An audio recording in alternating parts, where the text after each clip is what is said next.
9th August 2020, the 19th Sunday of the Ordinary Times.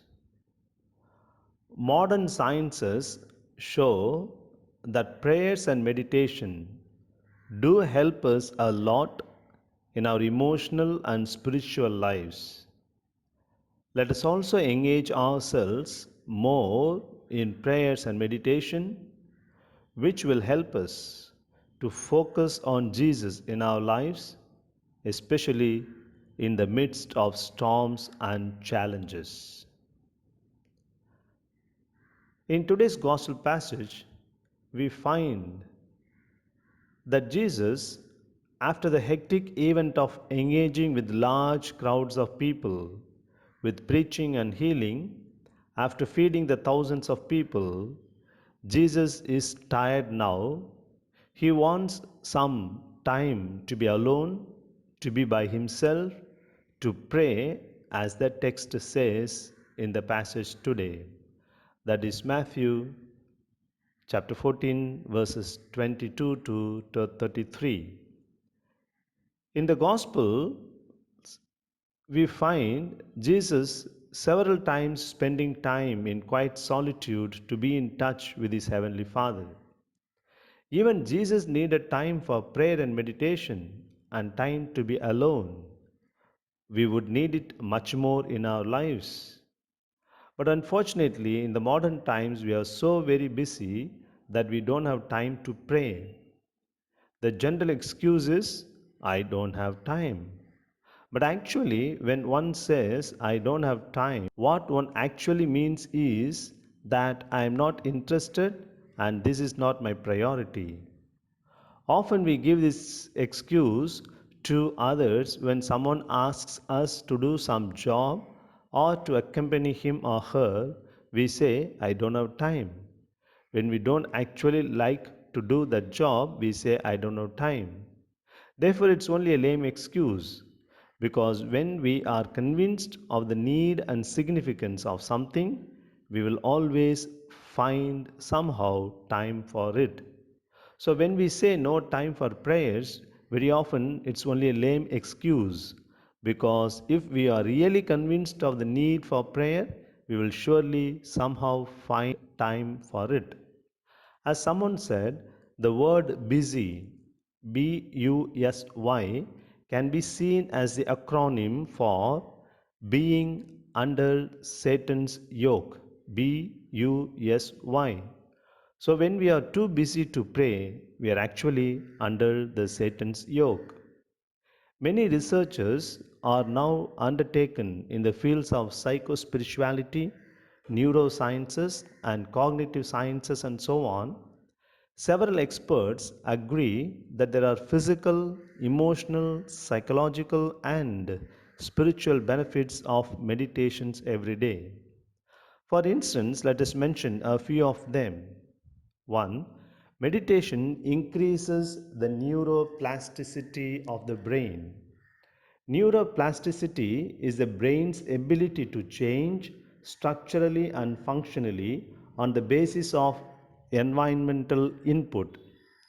It allows neurons, nerve cells in brain to compensate for injury and disease and to adjust their activities in response to new situations or to new changes in their environment. Richard Davidson, a neuroscientist of the University of Wisconsin, demonstrates how experienced meditators exhibit high levels of gamma wave activity in the brain. They display an ability not to get stuck on a particular stimulus. They are automatically able to control their thoughts and reactiveness. 2. Meditation increases the gray matter of brain. A study done in 2005 shows that those who meditate for a mere 40 minutes every day showed that they had thicker cortical walls than non-meditators. That is, their brains were aging at a slower rate. It also implies they have the ability for better decision making, attention, and memory. Benefit number three, meditation is better than sleeping. In a study done in 2006, college students were asked to either sleep, meditate, or watch television.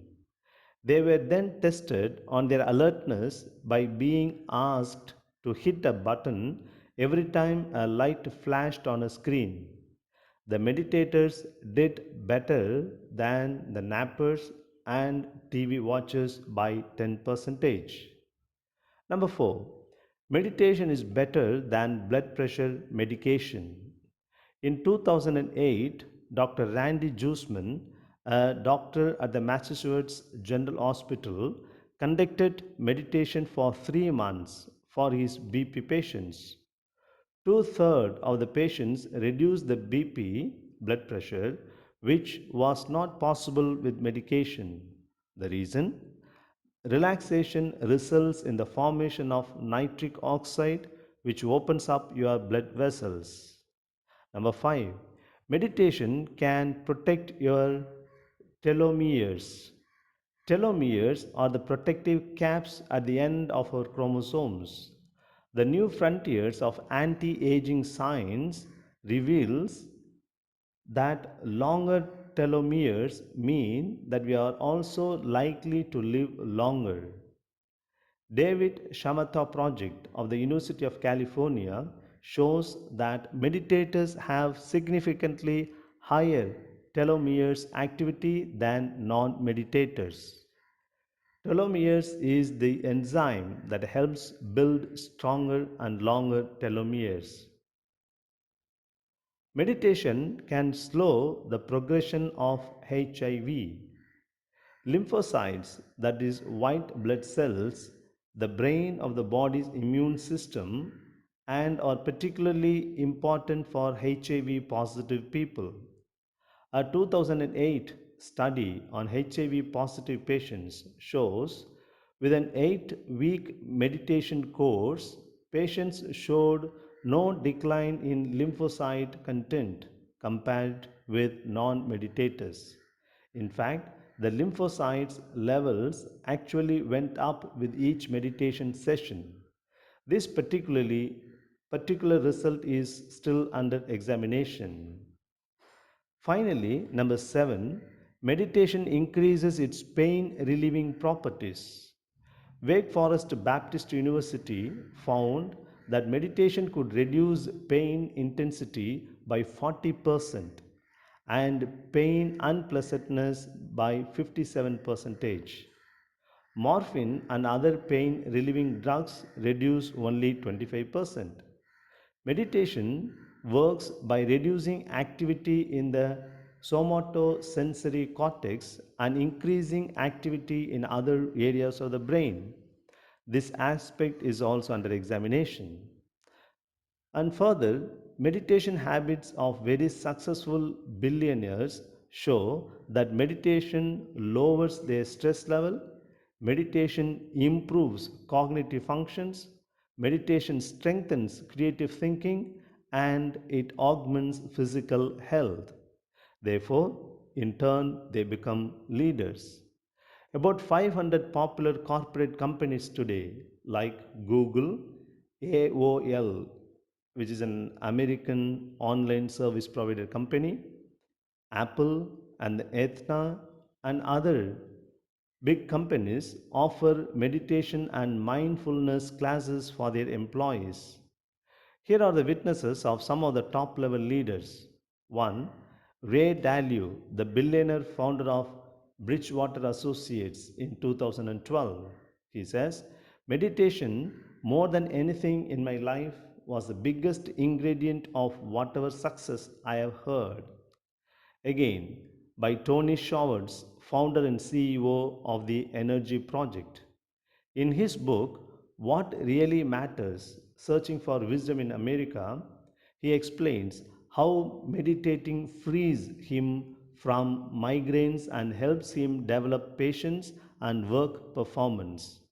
Maintaining a steady reservoir of energy physically, mentally, emotionally, and even spiritually requires refueling it intermittently in and through meditation. Again, Oprah Winfrey, the chairwoman and CEO of Harpo Productions,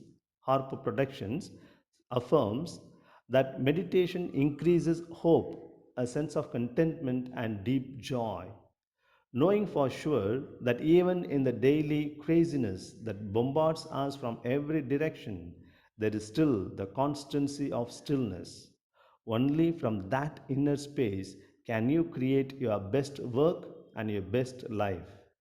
And finally, Russell Simmons, the co founder, Def Jam Records, founder of globalgrind.com, he declares that you don't have to believe in meditation for it to work. You just have to take the time to do it. The world truth is still true today. That is, God helps those who help themselves. Therefore, my advice, meditate. Therefore, my dear friends, today we are living in a noisy world.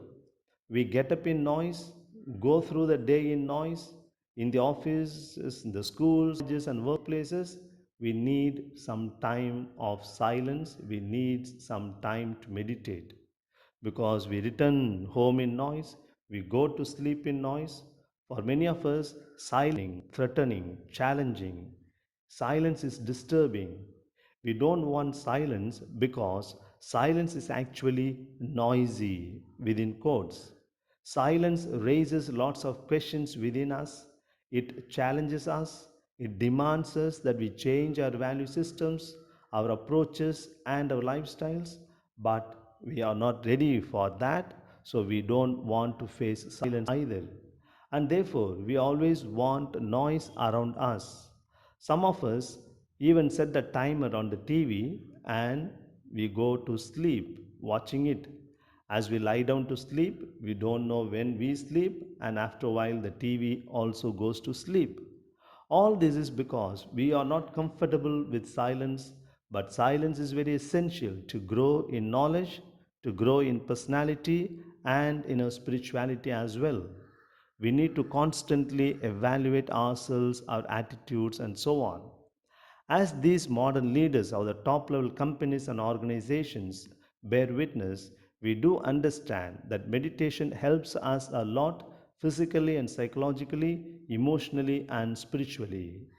Meditation helps us to keep our focus on Jesus no matter what happens to us and no matter the amount of challenges and difficulties that we face in our lives. Now, coming to the event of Jesus walking on the waters. In the Old Testament, the sea is used to symbolize chaos and was something to be feared. Jesus walking on water symbolized God's control over the forces of nature, including the chaotic sea.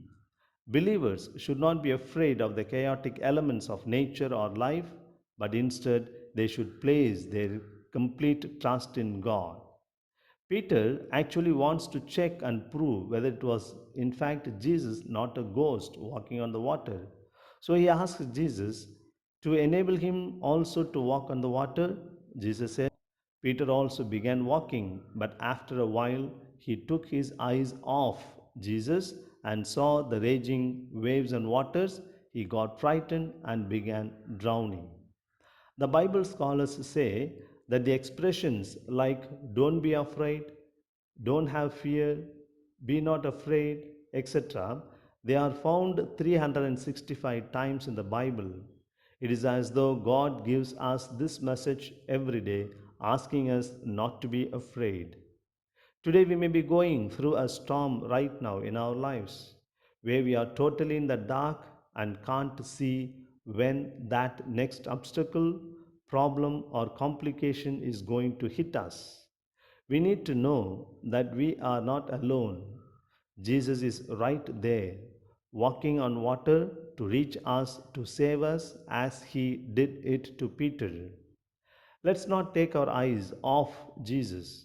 We need to stay focused that He is there by our side, walking on water through our storm with his arm stretched out, waiting for us to grab hold and trust him. Yes, in and through prayer and meditation, let us focus our eyes on Jesus and feel his constant accompaniment and gracious presence in our lives. Let us think about it today and the days to come. Thank you.